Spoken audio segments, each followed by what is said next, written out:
religião, até o dia que essas coisas mudarem. Vão mudar. Nós vamos parar com o Espírito Santo. Queridos, você trouxe a sua Bíblia, Romanos 8, por favor. Romanos capítulo 8. Vamos ler a partir do versículo 28. Romanos 8, 28. Com a graça de Deus, eu quero trazer uma mensagem ao seu coração que está queimando no meu espírito. Preciso da graça, da misericórdia, para que ela saia como tem que sair e toque a sua vida como tocou a minha. Diz assim a palavra de Deus. Vamos ler até o 39. Depois, em casa, eu sugiro que você leia o capítulo 8 inteiro de Romanos. Sabemos que todas as coisas concorrem para o bem daqueles que amam a Deus, daqueles que são chamados segundo o seu propósito. Pois os que dantes conheceu, também os predestinou para serem conformes à imagem do seu Filho, a fim de que ele seja o primogênito entre muitos irmãos. E aos que predestinou, a estes também chamou. Aos que chamou, a estes também justificou. Aos que justificou, a estes também glorificou. Que diremos, pois, a estas coisas? Se Deus é por nós, quem será contra nós? Aquele que nem mesmo a seu próprio Filho poupou, antes o entregou por todos nós, como não nos dará também com ele todas as coisas? Quem intentará acusação contra os escolhidos de Deus? É Deus quem os justifica. Quem os condenará? Pois é Cristo quem morreu, ou antes quem ressurgiu dentre os mortos, o qual está à direita de Deus e também intercede por nós. Quem nos separará do amor de Cristo?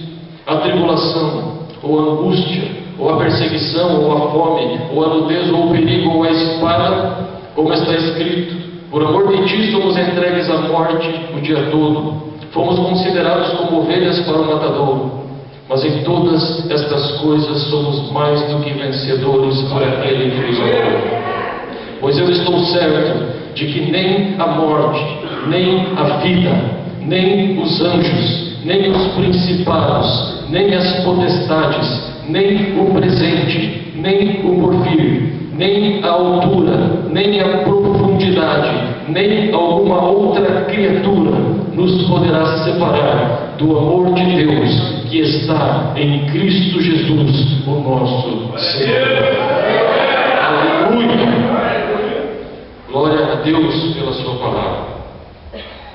Um dos textos mais maravilhosos da Bíblia, certamente. Amados, eu e você precisamos compreender e entender que o Deus que nós servimos é um Deus eterno. O Deus que eu e você prestamos culto, o Deus que eu e você adoramos, Ele é um Deus eterno, Ele habita na eternidade. Deus, Ele não está sujeito ao tempo. Deus, Ele não está sujeito a momentos. Deus, Ele não está sujeito a circunstâncias. Ele existe na eternidade. Ele vive na eternidade. Ele determina as coisas na eternidade. Ele é um Deus eterno. Ele é um Deus livre. Ele é um Deus soberano. Ele é um Deus todo-poderoso. Como você já sabe, tudo aquilo que Ele quis, Ele fez nos céus e na terra. Deus não conhece dificuldades, Deus não conhece oposições, Deus não tem adversários, Deus não tem inimigos, Deus não tem nada que possa se colocar diante dele e impedi-lo de realizar aquilo que ele quer realizar. Deus não pode ser parado. Agindo Deus, a palavra diz: quem é que vai impedir? Deus chama as coisas que não são como se já fossem. Deus faz todas as coisas segundo o conselho da sua própria vontade. Ele é soberano, Ele é Deus, Ele é eterno, Ele não muda. para todo o sempre. Sempre reinou, reina nesse momento e sempre vai reinar. Esse é o Deus verdadeiro, esse é o Deus vivo, esse é o Deus todo-poderoso. E esse Deus, queridos, tem um propósito eterno. Esse Deus tem um intento, tem um objetivo, tem um desejo, um propósito eterno.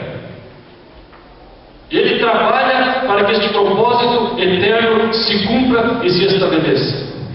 Neste dia e nesta hora, Deus está cumprindo o seu propósito eterno. Deus está estabelecendo aquilo que desde a eternidade Ele determinou. Deus está cumprindo aquilo que desde a eternidade Ele determinou. Deus está cumprindo a agenda dele, exatamente no dia, no tempo e no momento que Ele quis. Deus tem um propósito e tem um objetivo eterno. Esse texto que nós lemos, amados, diz que sobre a minha vida e sobre a sua vida, aqueles que amam a Deus, existe uma determinação divina. Dentro deste propósito eterno, Deus já determinou. Aqueles que me amam, eu determino que todas as coisas concorram para o bem deles. Deus determinou isso. Deus estabeleceu isso. Deus disse que isso é assim, segundo o seu propósito eterno. Aqueles que o amam, todas as coisas vão concorrer, vão contribuir, vão ajuntar-se juntamente e concorrer para o bem daqueles que o amam. Agora, eu e você amamos a Deus por quê? Por causa do seu propósito eterno. Eu e você não amamos a Deus porque nós decidimos amá-lo. Eu e você não amamos a Deus por uma decisão somente nossa, por uma escolha somente nossa. Eu e você amamos a Deus porque nós fomos chamados segundo o seu propósito eterno.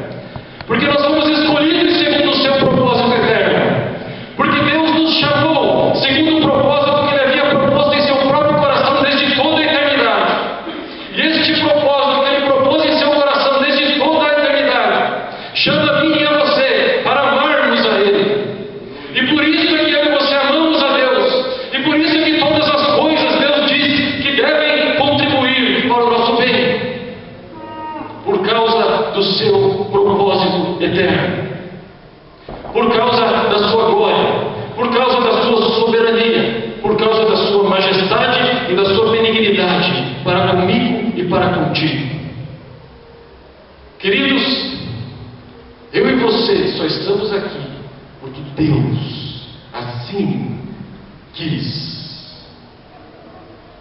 Eu e você só amamos a Ele porque Ele assim determinou desde toda a eternidade. É um mistério, mas é fato.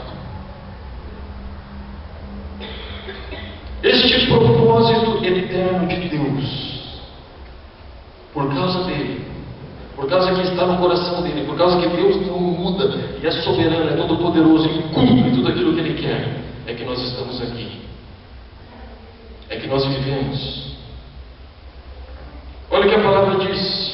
Sabemos que todas as coisas concorrem para o bem daqueles que amam a Deus, daqueles que são chamados segundo o seu propósito. Pois os que dantes conheceu, também os predestinou para serem conformes à imagem de seu Filho, a fim de que ele seja o primogênito entre muitos irmãos. Pois os que dantes conheceu. Então Deus está dizendo que tem um propósito eterno e que eu e você fomos chamados segundo esse propósito eterno. Agora eu e você fomos chamados segundo esse propósito eterno porque Deus dantes nos conheceu. Quando que Deus conheceu a mim e a você? Os que dantes conheceu. Deus já conheceu você.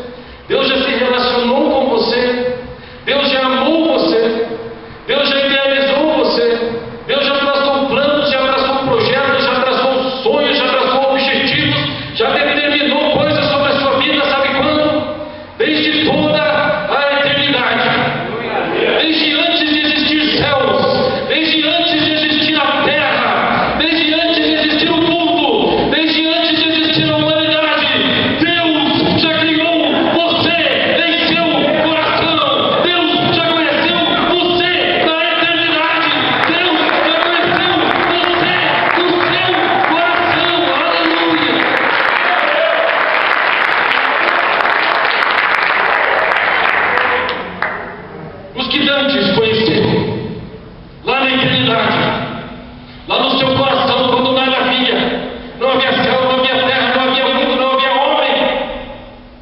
havia nada, Deus já nos conheceu na eternidade.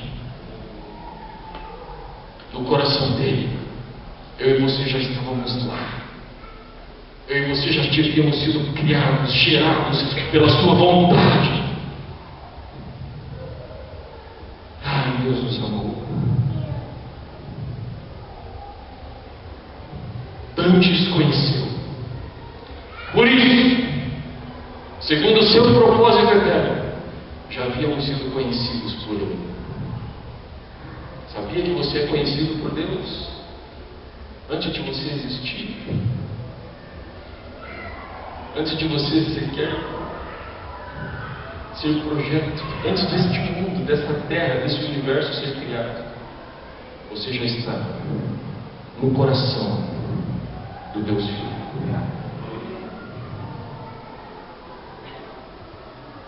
Imagine Deus, a quem pedirá?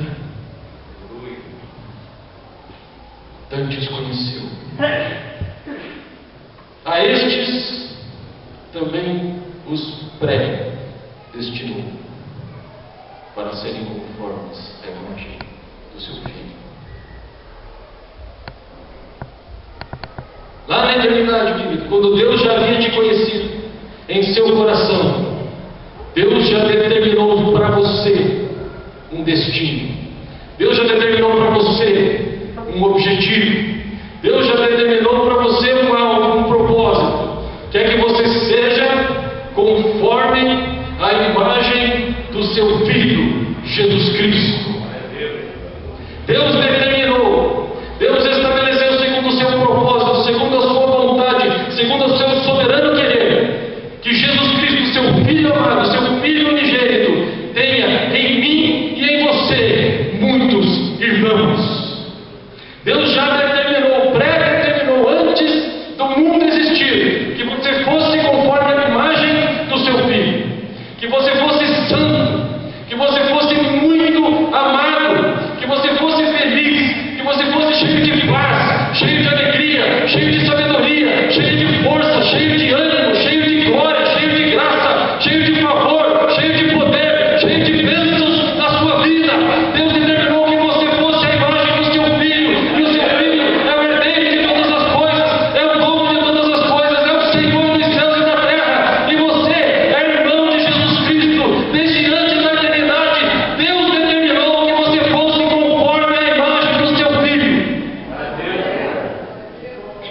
segundo o seu propósito eterno, segundo o seu propósito que existe antes do mundo existir, antes dessa terra existir, antes de todas as coisas que foram criadas. Deus tem um propósito maior, e esse propósito é que eu e você sejamos a imagem do seu Filho. Nós estamos acima de toda a criação, nós fazemos parte da filiação de Deus. Não existe nada neste mundo, não existe nada fora deste mundo maior do que a vontade de Deus para a minha vida, do que a vontade de Deus para a sua vida. A vontade de Deus para você é que você seja semelhante a Jesus Cristo, é que você herde todas as coisas como seu Filho, Jesus Cristo, é que o Espírito dele se apodere da sua vida e levante a sua vida segundo a sua vontade, segundo o seu propósito. E que você experimente, viva e conheça a glória dele neste tempo e na eternidade que está por vir. Vocês estão me entendendo, queridos? Amém. Você percebe que enquanto a igreja ela vive atrás de bênçãos, você percebe